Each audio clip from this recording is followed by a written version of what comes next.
Hey, dear people, we are live. Are we live?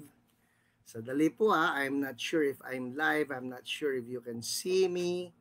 Nagbabuffer dito sa akin. Yan, I think we're live. Hello, people. Welcome to Healing is Yours online ministry. If you are there, I would love to see you. Yeah, masaya uli ako because it's a Friday night. It's 8 p.m. and we are live for our Healing is Yours.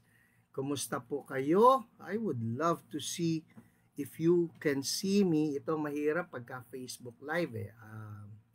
I'm not really so sure if nag tinatry ko ngayon kasi ang laptop. So I'm not using yung ano tawag natin diyan, cellphone for this. So yeah, I see you. How do you Okay. IVC Ang, Catherine Luz, I see you. And everybody, if you are watching, just make a comment, like, share this. Oh, by the way, share this. Yung pala ang gusto ko na sabihin, ano, if you want to bless someone so that that person will know something about the ministry of healing and something about the how to be used by God in the ministry of healing. You know, the whole purpose of this is, number one, we want to see the healing ministry just explode to all of the body of Christ, to every believer of the Lord. I really want that people who call on Jesus will all know how to move in the ministry of healing. And number two, if you know of people who are sick, I want that they will be healed. Even tonight, yes, we are believing God for some instant healing. So, hi, hello sa atin po na mga pastors. I see you, Pastor Jay Mendezona, Pastor Michael Kiring. Yeah, I see you. I see you, Goldie, Ate Mai, everybody, Erwin, I see you, Jason, Matt, Awi, Ate Awi, hello, Pastor Adean.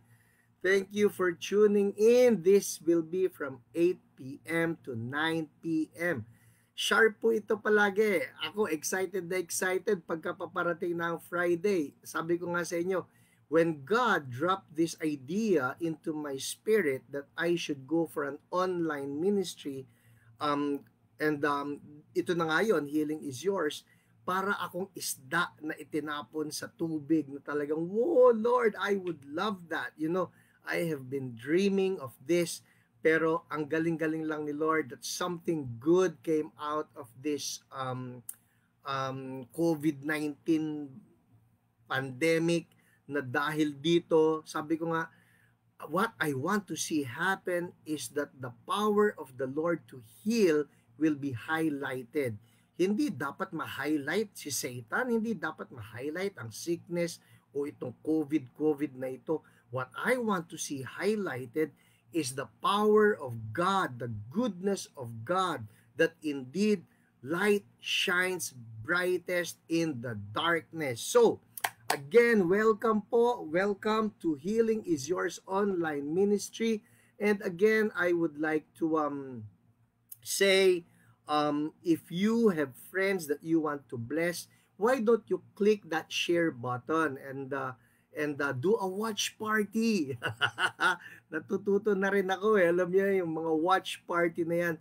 There was a time nakikita ko yung watch party niya sa Facebook. I don't even know what that watch party is all about. Ngayon, alam ko na. Watch party is when you are seeing something that you like and that you want to share it with others, you can do a watch party. Alright? So talagang magpa-party tayo in the presence of the Lord tonight. Hello kay Marilyn. Hello kay Zoraida. kay Remedios. Okay. Wow, we have some people from CSB Malolos, Elenita from Las Piñas, Grace. Oh, wow. So glad that you tuned in. Oh, Josie.